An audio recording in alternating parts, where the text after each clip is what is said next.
This video is sponsored by Fabulous. Stick around till the end of the video to learn more about it. I just realized the irony of doing an episode on FOMO is going to make people think of all the things they're missing out on that they could be doing instead of watching a YouTube video, and nobody's going to actually finish watching the video. Because FOMO.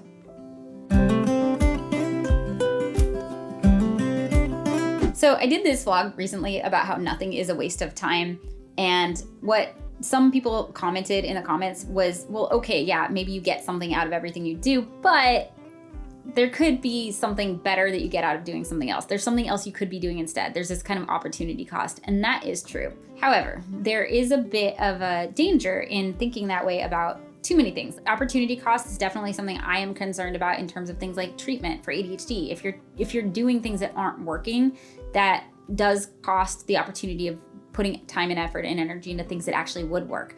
But here's the thing, sometimes things in our life are working and they're fine, but we still have that kind of fear of missing out and that fear of like, but what if it could be better? Like, this is good, but like, if this is good, like what else is out there? What could be better? Like, what else could I be doing? We run into a bit of a danger there of missing out, actually, ironically. Our fear of missing out makes us miss out, because what we're missing out on is the good that's in our life. If you're always thinking about what else I could be doing, where else could I be? I mean, I'm getting to do something really cool right now. I am shooting a vlog for my YouTube channel. I have over 1 million subscribers. I love what I do.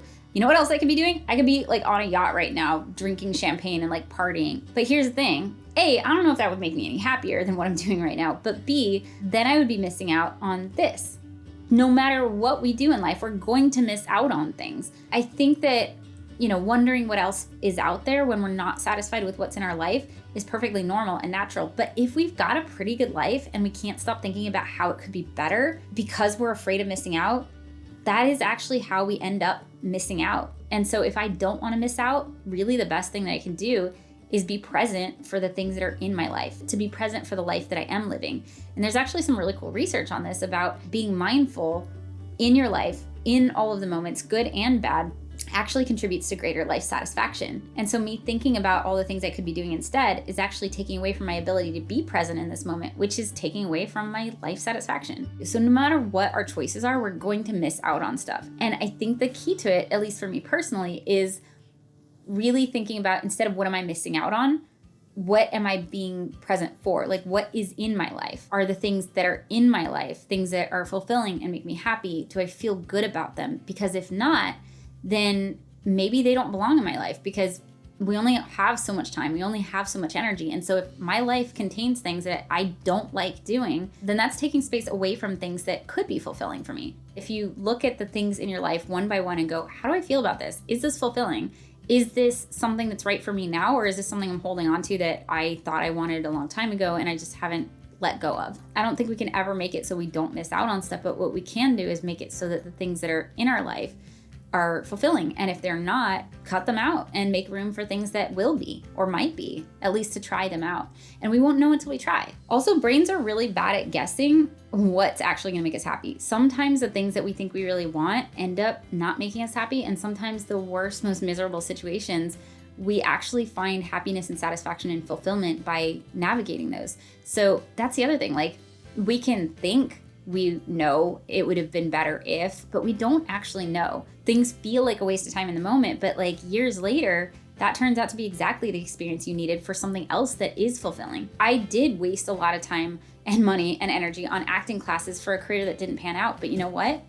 Now I'm comfortable on camera. Like, now I can sit still in a chair, which actually took a lot of effort, you guys. Like, as somebody with ADHD, like learning how to sit still in a chair so that I don't move around so much that the camera can't keep up with me, like that's not an easy thing. But those years of acting classes trained me to do things that maybe weren't fulfilling at the time, but they really are now, and I'm glad that I did it. We can't necessarily know what is worth doing and what isn't, because I mean, really all we can do is guess.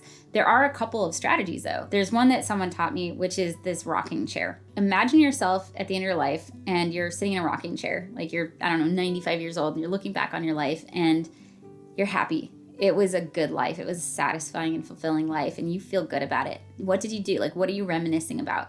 It can be one way to figure out what's really important to you. When I did this exercise, I said, I wrote a book. I'm gonna miss out on a lot of things in writing a book. It's gonna take up a lot of time, a lot of energy. I don't know how it's gonna pan out, but I do know that when I'm at the end of my life, I wanna look back and say, I wrote a book. That's gonna be fulfilling for me, even if it means I have to miss out on things in the meantime. I just learned in a storytelling class that I'm taking about the concept of best life moments. Like, what's your best life? It came from a story where the teacher was hanging out with a couple of girlfriends and celebrating New Year's, and one of them was getting real drunk on champagne and just started stumbling away, holding this glass of champagne and going, I'm living my best life.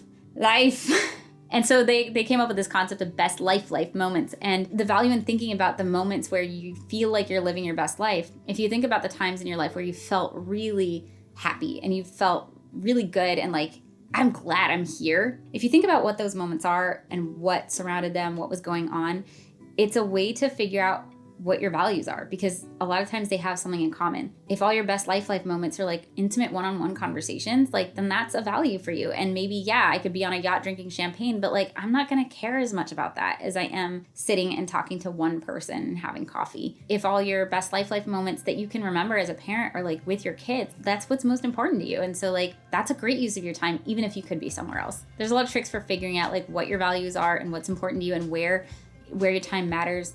I think a big one for me too is like, does it feel like my effort matters here? There are some things that I did that it felt like no matter how much effort I kept putting into it, it wasn't really getting me anywhere, or it wasn't really feeling good to me. Those are things, I did probably put a lot more years than I needed to into those things. If we want to have the life that our FOMO is telling us, we could have, one of the ways to do that really is to like look at what we're including in our life and making sure we're present for it. Because that's how we can actually enjoy our life, is by being there for it. As I'm moving forward, instead of thinking about like what I could be doing instead or what I'm missing out on, I really do focus on what I have in my life, what I choose to put here, because we do have a choice. This is so cheesy, you guys, but I try to correct my language when I'm like, oh, I have to do this today. Oh, I choose to do this today, or I get to do this today, because it is a choice. There are some times where we have to do things and we absolutely don't have a choice, but most of the things in our lives, what job we do, where we live, whether or not we have a pet, like there are a lot of things that were our choice. And so all the obligations that come with it that's our choice, right? Like, and there are costs to making different choices, but it's still our choice. So that being said, if anybody who commented that, yeah, but there's something else you could have been doing instead, was experiencing FOMO, I hope this video is helpful. But if not, I get things wrong. Thank you either way for challenging me, because these are vlogs. I'm gonna get stuff wrong, and I like to be educated. I like to be corrected, and I can't have all the experiences. That's kind of the whole point of this. No one can. And so your experiences are valuable too, and your experiences add to my understanding. So thank you so much for commenting.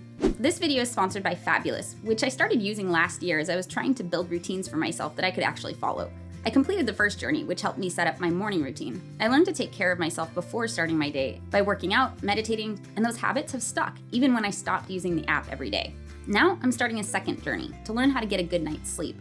Sleep is one of the most important things for ADHD brains, and it's also one of the most challenging. The first thing the app had me commit to was no electronics for half an hour before bedtime, at least 3 days this week. Instead, they suggest winding down with something else that won't tell my brain it's daytime. In my case, a book. The first night I tried it, I was surprised how hard it was to put down my screens. I was kind of angry about it, actually. Fine, I'll get better sleep and read.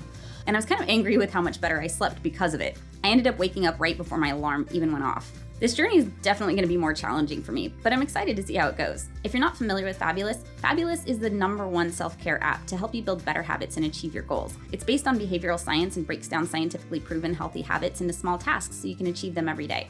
If you want to use Fabulous to build your ideal daily routine, click on the link in the description below. The first 100 people who click on the link will get 25% off a Fabulous subscription. Thank you to my brain advocates and all my Patreon brains, because your support makes it so that I don't have to miss out on doing what I love. Like, subscribe, click all the things, and I will see you next video. I'm gonna go get some ice cream. Bye, brains.